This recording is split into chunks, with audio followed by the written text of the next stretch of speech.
رب العالمین دا کوم ملګري چې لګیا دي خصوصا امان سید صاحب او زموږ د دې ځای کې چې څومره قاریان حضرات دي او هغې د خپل شای او د کوشش شروع کړو د قرآن مجید د حفاظت دپاره چې څومره زمونږ مبارک اوراق د په هغې باندې د الله د رسول نومونه لیکلي د هغې حفاظت کوي. رب العالمین د ټولو له دې اجر عظیم ورکړي او رب العالمین خصوصا ګل صاحب جان له چې هغې دومره لویه قرباني ورکړله دا دوکان یې چې کوم دی د کار دپاره وقف کړو دلته به د الله د کتاب د قرآن حفاظت کېږي. رب العالمین دې ول اجر عظیم ورکړي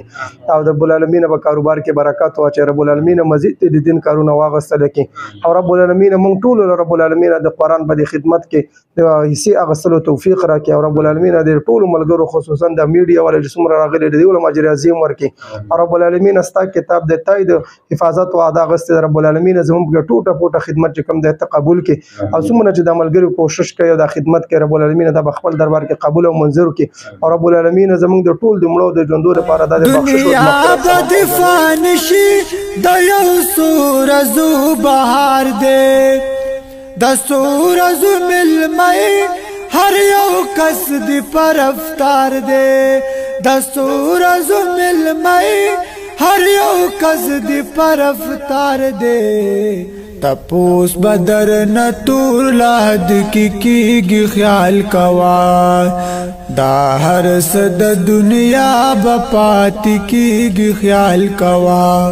مرگے بدی اور رزی ملمکی خیال کوا انا نحن نزلنا الذکر و انا له لحافظون. زمائی زتندو سنگ تاسو دا قرآن دا اوراق مولیدن دې بوجو کې پراته دي.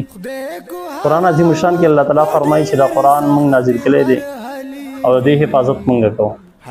نو دې لپاره الله تعالی د دې د معنو د حفاظت لپاره الله تعالی علما پیدا کړي دي چې هغه د دې د معنو د هغې حفاظت کوي. دغه شانتې د قرآن د الفاظو لپاره الله تعالی قاریان حضرات چې اضافه کړي دي چې هغوی په خپلو سینو کې قرآن محفوظ کوي او د هغې حفاظت کوي. دغه شان د قرآن کریم د مسائل د استنباط لپاره الله تعالی لوی فقها کرام دا پیدا کړي دي چې د قرآن د اوراق لپاره چې کوم بوسیده شي خراب شي د هغې لپاره زمونږ مشر چې د هغې فیض الرحمن محمدي نوم دی هغې یو تنظیم جوړ کړو چې دا تنظیم مقصد دا دی چې څومره زمونږ قرآن مجیدونه وي او څومره مقدس اوراق وي چې هغه له بېعزتۍ نه بچ شي. زموږ زیات خلک چې کله قرآن یا دغه شنې مقدس اوراق هغه ضعیف شي نو خلک وړي هغه دیرو ته ګزاري یو ځای کې او بل ځای کې ږدي چې هغې کې بیا په دې مونږ یو په دې دیرو کې سپین ګرځي او هر قسم ځناور ګرځي د پاسه پې هغه ورخیږي نو دې یو قسم نه بهتونه جالي مالیار څه قسم کوم زه به دې کې د ورځې کار هم کوم خو دا د معیارو اکسفورډ رولینګ سکول ته چې کومه لار وتلې دې خوا ته جان شوبه ده په دې ځای کې نو ټولو مسلمانانو ته دا تل کومه چې د چا دغه شان ضعیف قرآن مجیدونه دغه شان پاڼې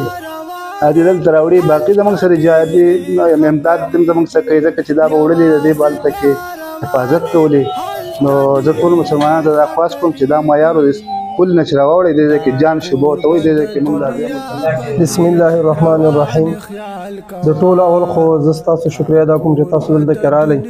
او د اواز چې کوم دی د غونډې علاقې ته او د جندول ته ورسي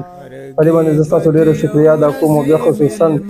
د تحفظ قرآن کمیټۍ د مشر مولانا امان سید صاحب د هغوی شکریه ادا کوم چې هغوی په سعی او په کوشش او په سوچ او په فکر باندې د قاری فتح الله صاحب قاری هشام الحق صاحب چې هغه د دې کمیټۍ د دې ځای ذمهواران دي او هغوی د الله تبارک وتعالی د عظیم کتاب د قرآن مجید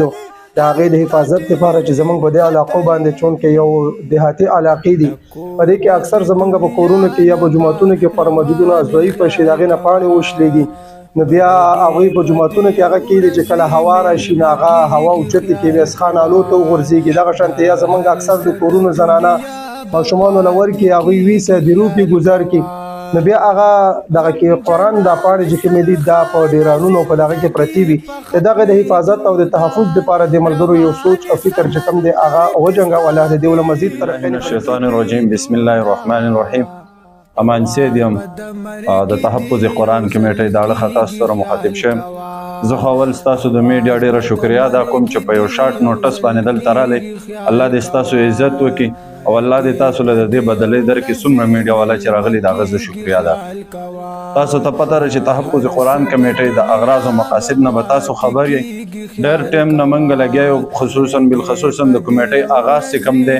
په 2018 کې د فیض الرحمن محمدي صاحب چې د پېښور سره تعلق ساتي او په اصل کې د بره دیر براول سره تعلق ساتي، هغه د کمیټۍ آغاز کړی او په دغه سلسله کې په 2019 کې موږ دلته دا کمیټۍ شروع کړې وه. خو چونکې موږ یو ځای او بل ځای کې ګرځېدو، الحمدلله په تور قلعه کې د دې نه مخکې د تور قلعه کې قرآن محل هم موږ هلته نیولی دی او بیا دویم قرآن محل زمونږ دلته په معیارو کې په جان شعبه کې د قاری بلال صاحب او د قاری فتح الله صاحب او دغه علماء کرامو په مرسته باندې الحمدلله دلته هم دا ځای ونیول شو. نور هم زمونږ کوشش جاری دی چې موږ ونیسو. خو ستاسو په دې ویډیو په وساطت سره د ټولو عوامو ته زه دا یو پیغام پرېږدم او هغه دا دی چې د ټولو نه اول خو د علماء کرامو دپاره دا یو اهم پیغام دی او هغه دا دی چې کوم تاسو پروګرامونه کوئ، واقع ده چې پروګرام وکړئ دا دغه ښکلا ده دا کوئ، خو د دې سره ګزاره دا کوئ چې کومې پوسټرې تاسو جوړوئ نو په پوسټرو سره لوګه دغه دا کوئ چې کله پروګرام ختم شي نو بعد د هغې نه دغه پوسټرې نالۍ ته راځي او دغه بېادبیانو ته مخامخ کېږي. د دې سره لږ دغه وکړئ چې پوسټرې د نالۍ او د بېادبیانو نه بچ شي. دویمه کوم دکانداران چې دي، کوم د کاروباري حضرات دي، کباړیان دي، د دغو نه عاجزانه گزارش دی چې تاسو کوم کتابونه راځي نو دا مالی د حکومت د سیډ الحمدلله په دې باندې مکمل طور پابندي هم لګېدلې ده. خو بیا دا گزارش ته چې د دې لږ ګزاره وکړي او دغه نالې ځکه چې ډېر بېادبیانو سره مخامخ کېږي او په اخره کې د ټولو عوامو نه زما دا اپیل دی چې زمونږ سره دې په دې کمیټیانو کې ودرېږي. زمونږ په سکرین باندې زمونږ د مشرانو نمبر هم چلیږي او د دې معیارو مشرانو هم نمبر چلیږي. خو ستاسو د ټولو نه زه دغه اپیل کوم چې زمونږ سره ودرېږئ او برپور شرکت زمونږ سره وکړئ. بل خبره دا ده چې داسې کسان لکه زه به دا مولوي صاحب وایم چې دا ما پېژني نو زه درته ووایم یاره زمونږ دلته یو شي ته ضرورت دی هغه کوي، او بله دا چې زمونږ داسې عوامي چاندې هم نشته په جوماتونو کې چې تاسو څنګه خبرو په دې کې هم زمونږ چاندې نشته. خو که چېرته دا مولوي صاحب ما پېژني نو یو 500-200 روپۍ راکړي یا د هغه کم ضرورت چې هغه دغه وکړي. لا تر اوسه پورې داسې دغه نه دي راغلي نه زمونږ تور قلعه ته او نه داسې موږ ته چې دغه وکړي. الان کې د دغه په ځای اختلاف کوي خو دغه نه کوي. شکر الحمدلله. زه به درته دا ووایم چې الله پاک ماله خپل جاب راکړی دی. زما دلته لایو سټاک کې په خپله نوکري ده او شکر الحمدلله هغې باندې زما وس چلی ګزاره کېږي او شکر الحمدلله دا ترتیب هم الحمدلله په ټوله ضلع کې مې روان کړی.